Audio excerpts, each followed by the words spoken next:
Hello humans, 𝐋𝐢𝐧𝐤𝐬 here with another video from the SMP.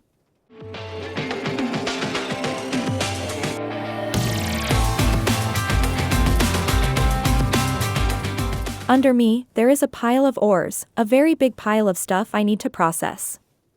And that's what we are going to be building today. I want to make some sort of mine entrance, where I'm potentially going to place my cobble generator. Somewhere along the mine idea, I also want to place the ore processing machine. I think I have some better ideas since the last time I made one, and I personally like to revisit my own designs if I think I can improve them greatly. So that's going to be the plan for the day. Build the start of the mine somewhere along the diorite cliffs behind me, and make a new design to process all the ores I'm mining. That also reminds me, for almost a unanimous vote, the town is now called 𝐋𝐢𝐧𝐤𝐬. Thank you so much for all the comments and suggestions I received in the last few episodes. I really love the name of the town, it fits so well. But enough for the intro, let's get into building some stuff. The first obvious thing to do is to dig out the mines. And I decided to start in this corner. I thought it was a very good spot to place the entrance. My initial idea was to build everything inside of the mines, so I dug enough to start the project and see where to go from there. I also tried recording the video a bit differently this week. With every video I make, my editing gets better, and I also enjoy it more and more. But the recording part is getting worse, and I'm struggling more with how to do it. Lately it's taking me longer to record a video than to edit it, even though I'm constantly adding more stuff into my editing, and the voice takes quite long to make. I normally don't ask for feedback about how to make a video because I believe it comes down to personal preference, and I very much try to do what I enjoy and like, not necessarily what could potentially be best for views, but I would like to hear your ideas and suggestions about recording specifically. I'm struggling to get my ideas started, even if I already know what I want to do, I'm never sure how to start playing and recording said idea. I guess part of the problem comes also with the mods themselves. The replay mod doesn't work very well in Forge, and I have to deal with many issues every time I do time-lapse. I think there are moments to do stuff off camera and show it after the fact, but I dislike it if the entire video becomes doing everything off camera and spending half an hour just walking through the builds no one saw me building. At the same time, it's sometimes hard to see what would be interesting to watch me manually doing, and what might be too boring to watch. There is also the issue that things that take long to make, and will have little commentary potential, become quite a problem to edit in my situation, since adding the voice isn't easy. Having 10 hours of footage is absolutely detrimental to my editing process. Hopefully, I can find the right way of doing it for my videos, because that's the only part of the process where I'm actively struggling on. I'm really loving everything else. This part is mostly done for the time being, and I quite like how it ended up looking, even for very basic texturing. I still need to work on the entrance, which I'm not fully sure how I'm going to do it anyway. I imagine it will depend on how I end up making the machines and where. As for the inside, I placed in the corner the cobble generator I made the other day. Which, I recommend checking out the video if you are interested in a high-performance generation, while barely lagging the server, or your single-player world. I ended up using the cobble generator because I'm thinking of producing the 𝐋𝐢𝐧𝐤𝐬 ores. I'm not planning on making another big factory, but they are fun to automate, and I really like the data pack we used to make them renewable. So, I decided to dedicate the interior of the cave for that, and leave the ore processing for the outside. I don't know, I think it sounds cool, and fits the theme. Producing everything on the inside, and processing it on the outside. I'm no mine expert, but that sounds like how it's normally done. Now for the more interesting part, the ore processing machine.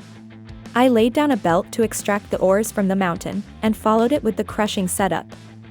The second belt is to make use of a deployer with Fortune 4 to process certain ores, in case we want the highest rates possible. Leaving the crusher for bulk processing or for ores that we don't care too much about the rates. Washing the ores doesn't improve the rates, and it makes the machine become fairly more complicated, but I honestly like saving all the side products. Washing also means that we need a vault to store all those little nuggets, since we're going to be generating tons of them. Without a vault, we risk lagging the server when it backlogs too much, and potentially lose many items when they eventually despawn. The next step is to take all of those nuggets, and convert them into ingots, and later on into ore blocks. Because bulk washing is much faster, we're going to need several basins to keep up with it, and even this many isn't enough to keep up with a single crusher, but it's more than enough for most intents and purposes. We also want to move items adequately, making sure nothing becomes a bottleneck, and each item goes where it belongs, since not everything will need to go through those basins anyway. I have done similar setups before, and they always had the problem of one single basin for each separate or becoming too slow if we only processing one type of ore at a time. To prevent said issue, I divided the process into a couple of steps, and left the initial basins to process any nugget that can become ingots, letting everything else continue forward. Using a tunnel to block the nuggets from going forward, and a small vault as a buffer to make sure the following tunnels don't clog the belts, and the process can continue. After the second row of tunnels, I placed more basins to convert those ingots, and everything else like diamonds or redstone, into blocks. The only thing missing now is to sort out the resulting blocks, and look for a way to store them all up. I decided to delay the sorting for now, to make sure I could fit the rest. So, I started by laying down the chest that will store all the blocks, and worked my way from there. Chests might not sound like a lot, especially when I'm using a single double chest for each type of ore. But, you will see in a moment how for my needs that is way more than enough, and to be fair, unless you need millions of iron for some reason, it is enough for most people too.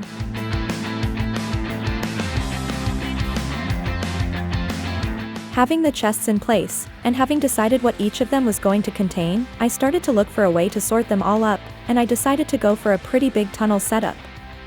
Using tunnels as a splitter is a very reliable way of distributing items, especially to avoid items leaking and ending up in places where they don't belong. It's a shame that because of how I placed the steps before it, I'm not able to have a buffer vault after the block production, something that I ended up regretting later on, but for my needs is not that big of a deal thankfully. The only thing left to add is a way to produce brass and andesite alloys, so I adjusted the crushing setup, and extended a belt on the side of the block production to hook into. Producing those is fairly simple, it just requires a mixing setup with 2 inputs for each of them. I thought it would be a good idea to have them separate, in case I want to produce both of them at the same time. I tried out with a backward belt at first, but that really didn't work, so I adjusted the hoppers to extract the items from the back instead. It's more awkward to check the recipe in the basin, but that's not something I'm going to be changing that often anyway. Then I simply connected it to the new belt I created for this.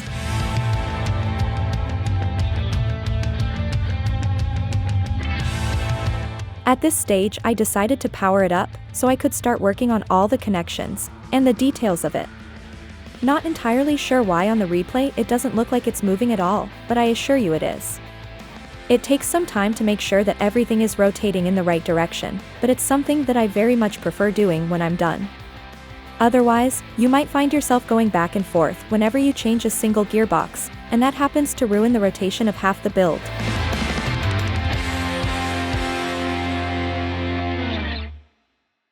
The 𝐋𝐢𝐬𝐬 hunt is coming to an end, and with it, we have the final hint. So far we've got no altering redstone circuits. It has no ceiling. It goes up and down. And the last hint says, water is the key. Good fortune my Patreons, I will be waiting at the finish line. This is not too bad honestly, I'm happy with this design. It might change in the future, but for now, I have added some basic funnels on the left side, just to filter a bit the side products.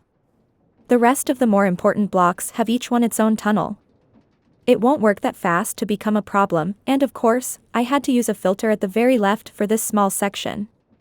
Those two also have a filter, but just to make sure nothing goes through here. Let me show the humans the rest of the filters while I'm at it. I have set this one to storage blocks and clay. That pretty much covers any ore, EXP nugget, quartz, and all of that. In case of adding extra mods at some point, it will likely still work if the tags of the mod are set properly. The side tunnels that bypass the basins are set to allow gunpowder and the leftover stones. And of course, the ones leading to the basins are the same filter but as a deny rule. Which reminds me I need to void the netherrack too.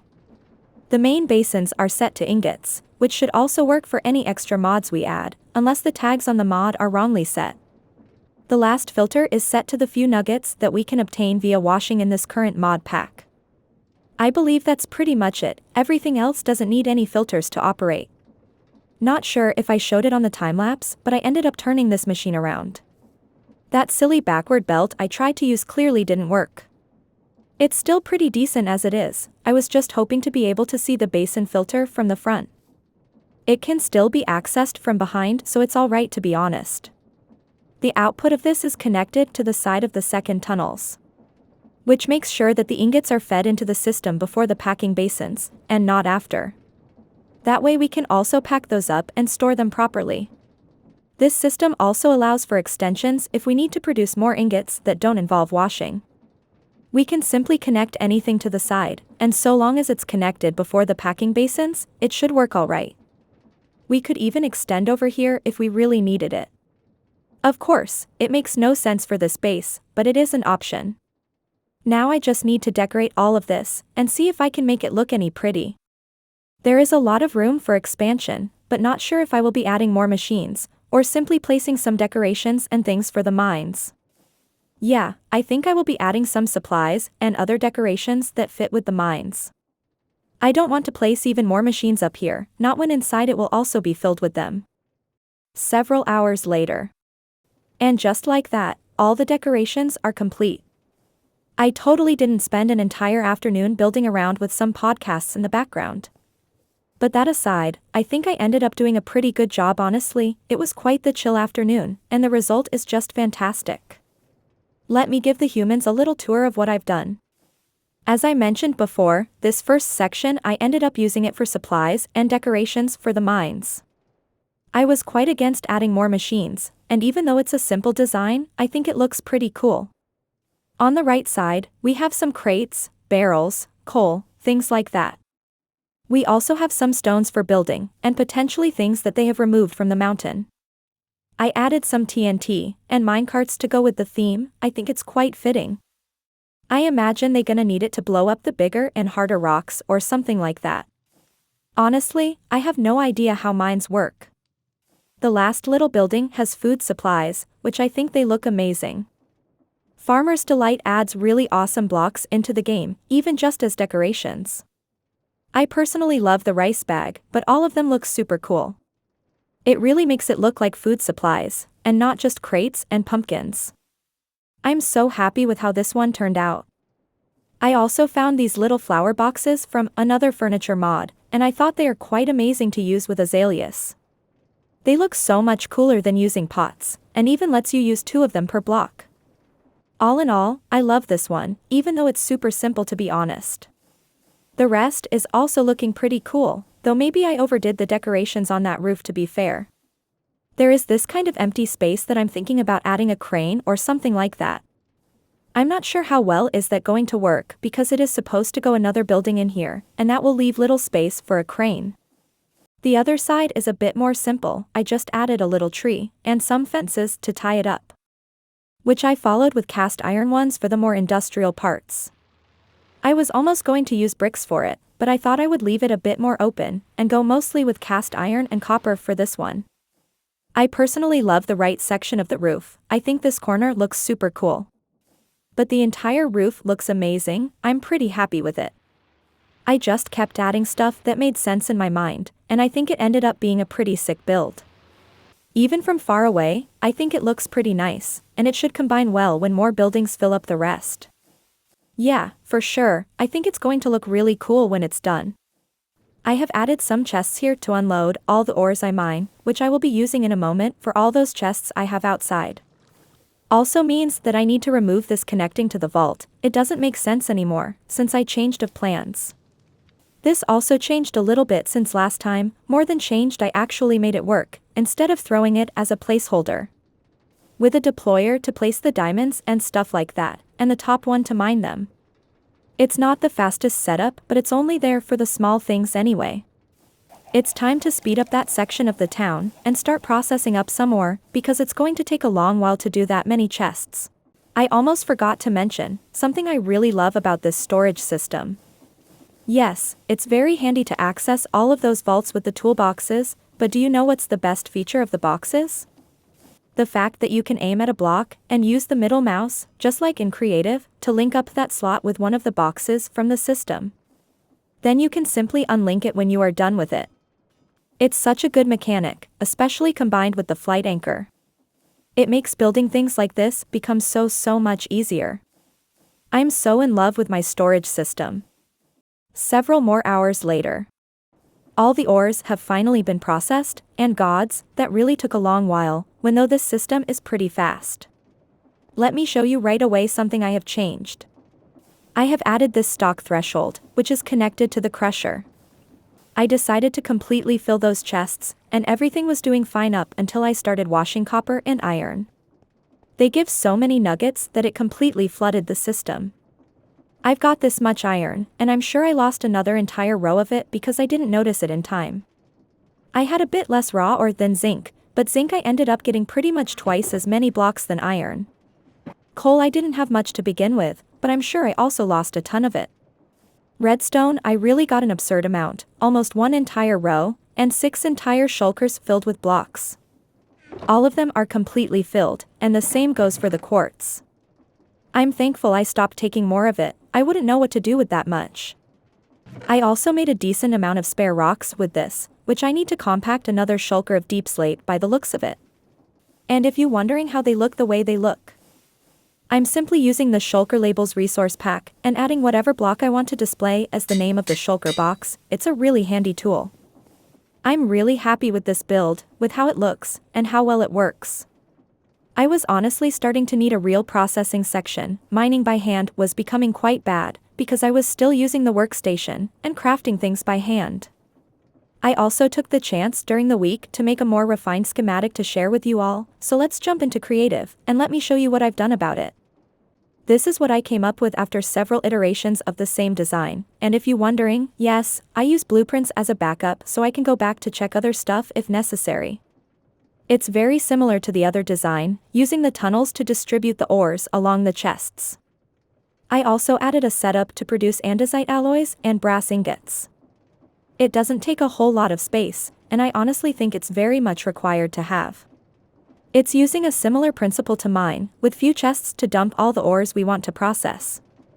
A speed controller to make sure it's running at max speed, and ensure the rotation is the right one. That is unless you decide to rotate the schematic, of course. Rotating the schematic messes up with the gearboxes. At this current speed is using about 30,000 stress units, give or take. It's not the worst thing in the world. After they get crushed and washed, all the nuggets will end up in this vault. It serves as a way to distribute the nuggets to the right belts, and also make sure the system doesn't get overflow. Well, unless you add 1 million ores, then sure, eventually it will overflow. The side belts will distribute the nuggets along the basins, which they are already set in the filters, but if you have more in your mod pack, then simply add more in here. Make sure to do the same on the other side too.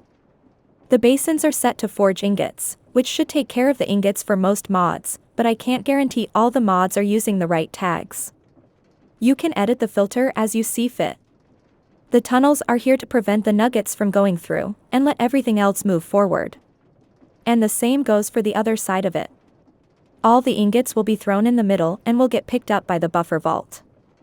That makes sure that the belt doesn't backlog when it's running at full capacity.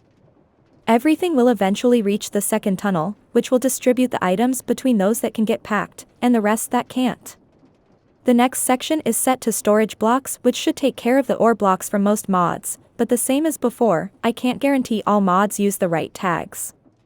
On the side filter, I added all the spare stones, the gunpowder which can't be packed, and also the quartz and clay. Those can be packed, but they cannot be unpacked unless you are playing with Farmer's Delight or any mod/data pack that adds a recipe. Maybe most won't use those, but just in case, I left them out. Of course, the other filters are the same, but as a deny rule. Make sure to set up those filters accordingly if you want to process extra ores that aren't in vanilla or base create. Everything else will get packed and sent through this vault to prevent any backlog, which will then get distributed along the tunnels into their respective chests. I have set up the filters for all the base ones, and there are an extra 2 rows for every other side product from them. Feel free to extend this to as many chests as you want, or even remove some if you don't need them. I have it set to avoid storage blocks because that will work for my setup, but make sure to adjust it to your needs. I have a bunch of random stuff because I was testing out thing, but it works perfectly fine since everything else are storage blocks.